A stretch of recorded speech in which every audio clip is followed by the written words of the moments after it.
Hello అందరికీ! ఈరోజు మనం హోటల్ స్టైల్‌లో పల్లి కొబ్బరి చట్నీ చాలా సింపుల్‌గా, క్విక్‌గా ఎలా చేసుకోవాలో చూసేద్దాం రండి. ఫస్ట్ అయితే స్టవ్ ఆన్ చేసుకొని పాన్ పెట్టుకొని ఒక హాఫ్ కప్ వేపుడు శనగపప్పుని డ్రై రోస్ట్ చేసుకోవాలి. తర్వాత అందులోనే 1 కప్ వేరుశెనగ గుళ్ళని కూడా డ్రై రోస్ట్ చేసుకొని ప్లేట్‌లోకి తీసుకుందాం. తర్వాత కొంచెం ఆయిల్ వేసుకొని, పచ్చిమిర్చి వేసుకొని ఫ్రై చేసుకొని వాటిని కూడా చల్లారడానికి ప్లేట్‌లోకి తీసుకుందాం.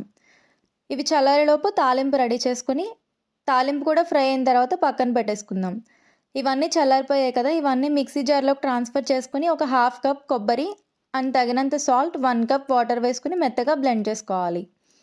చూసారు కదా! మన చట్నీ రెడీ అయిపోయింది. దీన్ని ఒక బౌల్‌లోకి తీసుకొని రెడీ చేసుకున్న తాలింపును వేసుకొని కలుపుకుంటే ఎంతో tasty and yummy hotel style పల్లి కొబ్బరి చట్నీ రెడీ అయిపోయింది.